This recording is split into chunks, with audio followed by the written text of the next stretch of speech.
Binihag ng isang lalaki ang kanyang dating ka-live-in at dalawa nilang anak sa lungsod ng Caloocan.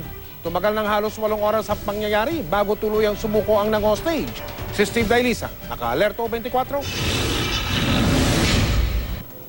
Maghapong tinutukan ng mga residente ng Barangay 176 Bagong Silang, Caloocan City ang hostage-taking na nagsimula bandang alas 7 ng umaga.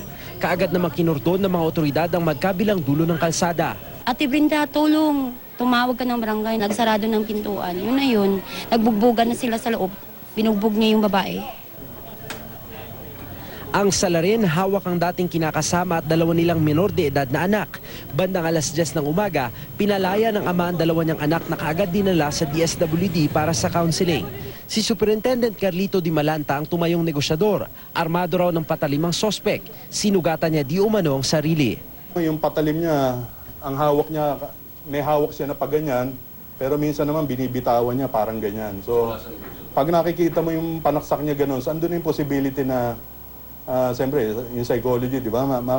Parang gusto niya ng bitawan.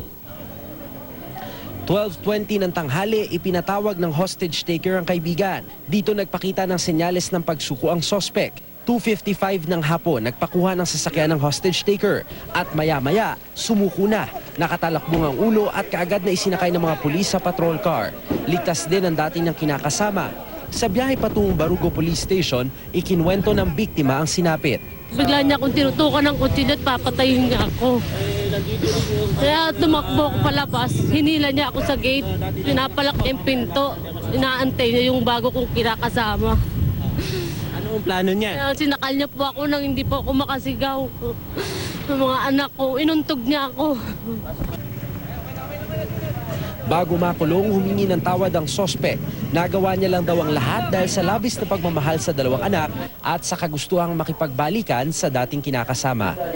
Ano lang sana ang plano mo kanina? Kausapin po sila. Makita ang mga anak ko. Mahal na mahal mo siya? Opo.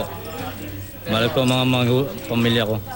Sabi niya kanina, mahal ka pa rin daw niya, gusto ko pa rin niya makasama. Ano nararamdaman?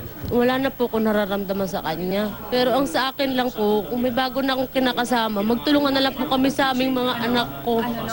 Kahit pa walang planong magkaso, mga biktima hahainan pa rin daw ng mga otoridad ng reklamong alarming scandal, possession of deadly weapon at posibleng child abuse ang sospek. Ipauubay na raw nila sa husgado sakaling walang tumayong malinaw na complainant sa kaso. Steve Dailisa, nakatutok, 24 oras.